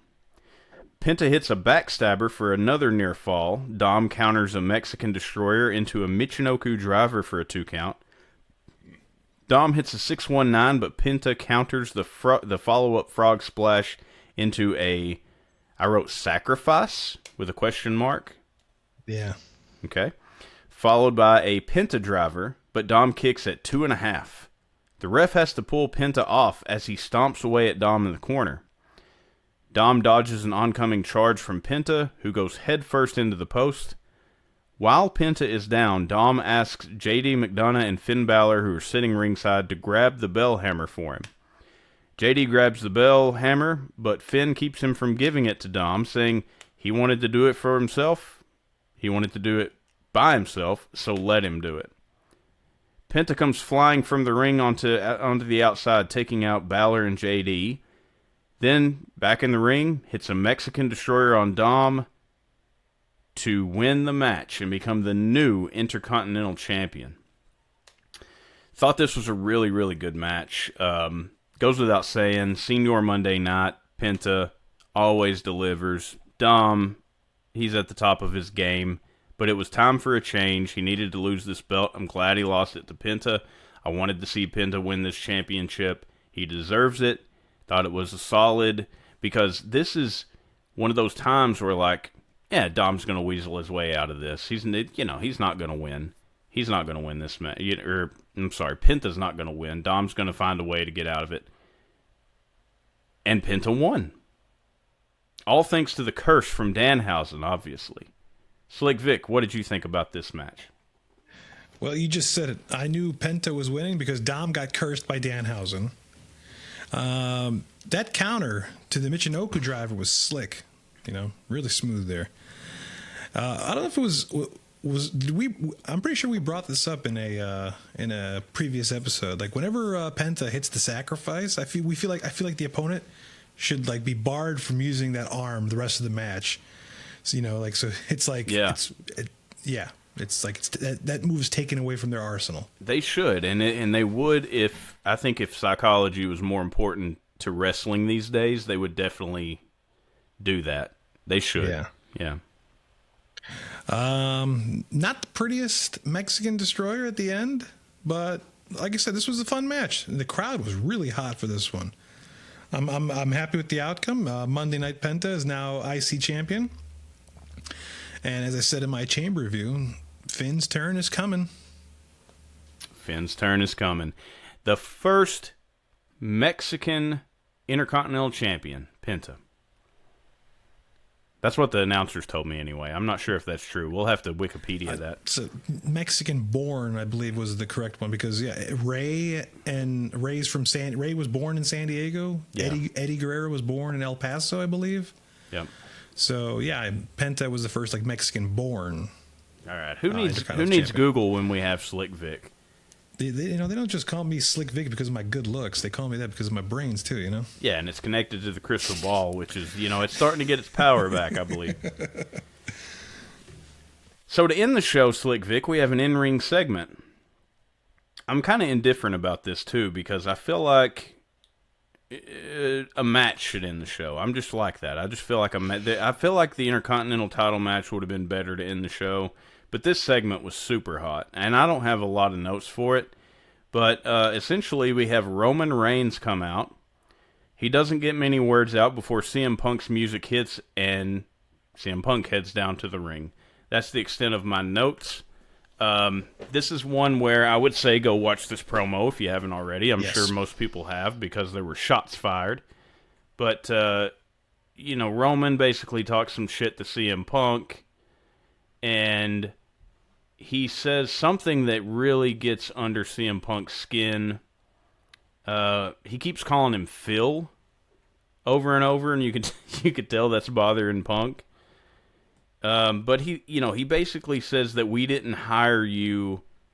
We didn't bring you back to be champion. We didn't bring you back to be in this position. We brought you back to maybe get a pop out of the Chicago crowd every once in a while, and we didn't bring you back to be at this level. And so Punk retaliates by telling Roman that he's going to bury him at WrestleMania. He's not just going to beat him, he's going to bury him. And then Roman won't be so alone, because he's going to bury him next to his father. Old. Big shot fired there. Now, let's talk about it for just a second. I don't think that this shot really fit the promo. It really felt like something just to say, like, to get one over on him, more than it made any kind of legitimate sense. But it did build the heat between the two. And, I feel like Roman should come back with, well, I'm going to bury you next to your decrepit little dog or something. You know what I'm saying? Like, that's what I think he will. He probably should. That needs to happen. But I thought it was kind of weird, but it made headlines. It was a big shot from CM Punk. It was very heel work by CM Punk. And it made the rounds and it made the news. And this is what ended Monday Night Raw. So, Slick Vic, your thoughts on this segment, man? I don't really have much like you. Because this is a lengthy promo. A lot of great lines were said. I don't want to just quote them all. I'd say go watch it. And like that, but that line at the end about burying him next to his father was oof. That was stiff. Yeah. So yeah, I'd say just go watch it. That was definitely a potato. Good. Yeah. Well, Slick Vic, thus ends the Monday Night Raw review from March the 2nd of this year, 2026. With that, we hear the old bells from The Undertaker signaling the end of the show. But before we end the show, I do want to get some quick predictions from you, my friend. And these are off the record, unofficial. But we do now have our four actually, world title matches for WrestleMania set in stone. What do you think is going to happen when CM Punk takes on Roman Reigns? And I know there's a lot of time between now and then, so there's time to change it. But CM Punk versus Roman Reigns for the World Heavyweight Championship. We got Drew McIntyre taking on Randy Orton for the WWE Championship. Could be Randy's 15th world title win. And then on the women's side of things, we have Rhea Ripley going up against Jade Cargill for the WWE Women's Championship. And for the Women's World Championship, Liv Morgan will take on Stephanie Vaquer. You have any early predictions for us, Vic? Yeah, I do. Like I said, these are all unofficial. It's just my early thoughts for Punk and Roman. I think you can't put the belt back on Roman. He had the run of a lifetime with the belt. When his last run, what was he, like the third longest reigning champion of all time after Bruno and then Backlund, I think it was. Yep. So there's you can't top that. There's no way, and Roman's not going to stick around that long to top that again. I wouldn't want a short-term title reign. I think Punk is going to retain because Roman's just going to disappear after WrestleMania again. You think that does something to the aura of Roman Reigns, though, if CM Punk is able to beat him? And I mean, obviously that would be a big win for CM Punk, but it would be a big loss for Roman Reigns at WrestleMania, challenging for the title, not defending it, but challenging for it, a title that he's not won yet. No, I think Roman will be fine. I think we'll forget about him. And there's the old saying, what's it called? How can we miss you if you don't go away? Yeah, I think that, if I was to predict this, I would go with the opposite.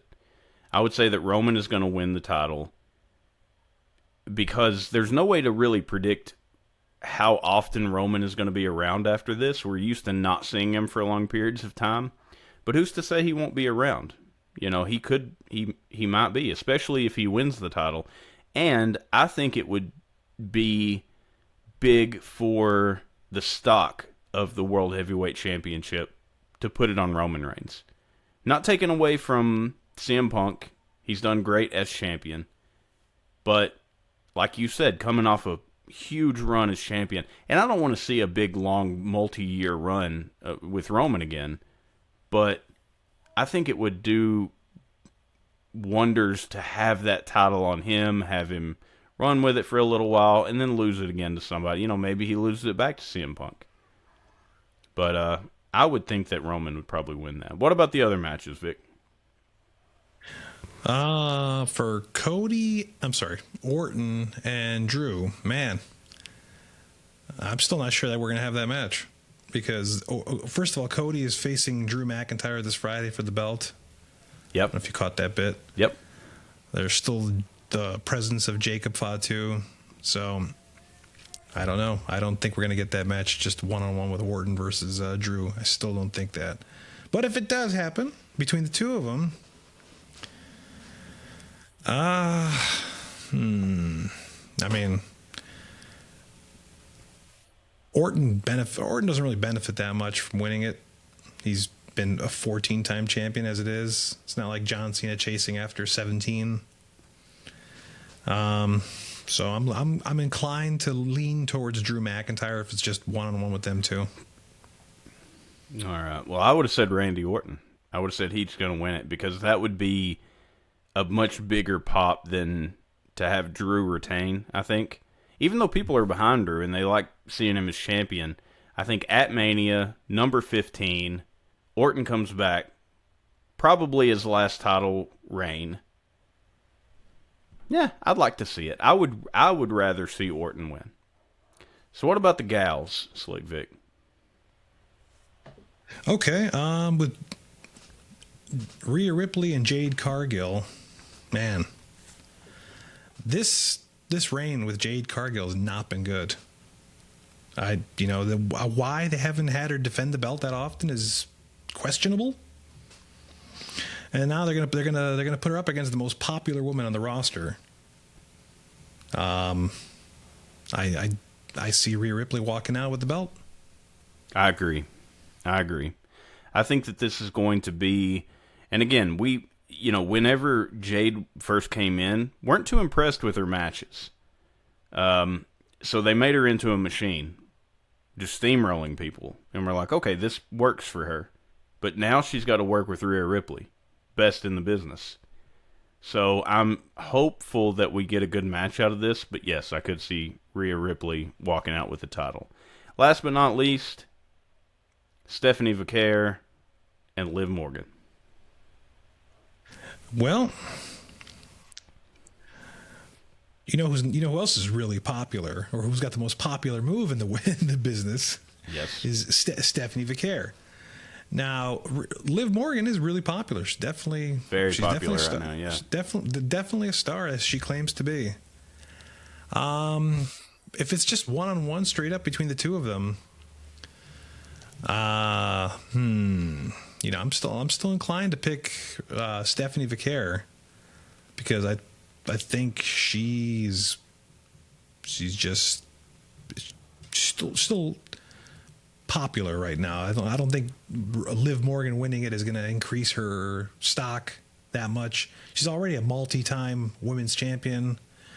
I think the fans are still way behind Stephanie Vicaire. There's still mileage to gain out of that title reign with Stephanie. So I'm gonna stick with that pick. Yeah, I agree. I think that Stephanie retains. I don't think Liv needs it. Liv's still going to be popular. I don't think that it's believable at all that Stephanie would beat Liv one-on-one. So if Liv wins, or even if she loses, there's going to be some interference going on behalf of Liv Morgan. I would definitely say. But we also have the fact that the former women's world champion, who had just won the belt and then had to turn around and give it up because she got impregnated, Naomi. I think it would be better for Stephanie to hold that belt, continue to hold that belt, waiting for Naomi to come back, however long that's going to take, and then we see them two face off against each other. I don't think the belt needs to change hands between now and then. Okay, that works. Does that work for you? That works for me. And if it works for me, it works for Jesus. That'll work for me, brother. That don't work for you. Why doesn't it work for you? Could it possibly be because there's no Hulkamaniacs here? I've never been here before. Oh, I love sound bites. Anyway, ladies and gentlemen, that is the show. Go over to our YouTube channel where you can get our episodes edited down to your viewing pleasure. I spend a lot of time on this, ladies and gentlemen, making it perfect for you guys. YouTube.com/@WrestlingWithPower. Go over to Spotify, search us up. I personally, not to put down YouTube or anything, I personally listen to every episode that we make. I go back and listen to it on Spotify. I do a lot of driving at my job, Got Bluetooth in the truck, so I just have it playing, and I go back and listen to it. Every single episode. So at least one of those listens is from me. And I listen to it on Spotify because, I don't particularly... I sit here and watch the thing as we're doing it. I don't need to watch it again. But for those of you out there that don't or haven't seen, definitely tune in. Before we go... Well, Facebook.com/WrestlingWithPower, where we are live every Tuesday, unless otherwise noted. This week wasn't otherwise noted, where we had to go live on Wednesday. But if you follow us on Facebook, you'll be notified when anything changes. Before we go, and I'm going to let Slick Vic play us out, but before we go, we almost forgot Slick Vic's gimmick for the day, which is sitting right back there. I don't know what it is. I couldn't hardly see it to make it out earlier, so there's no spoilers here for me. What do we have?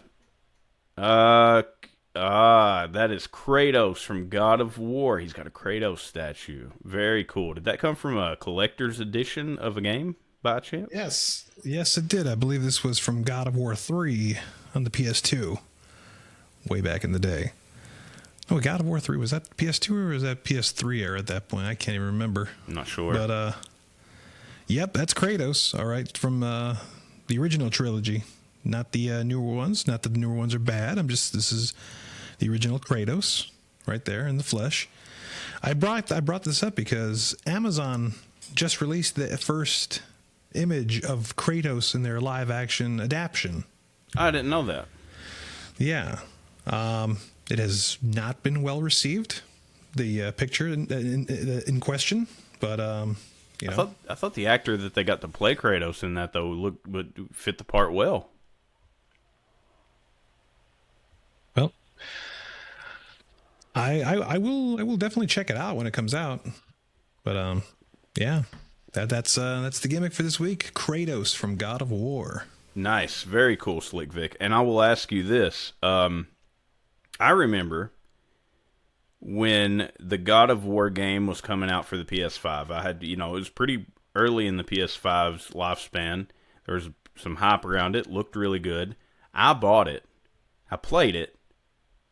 I did not beat it, but I got fairly far in it.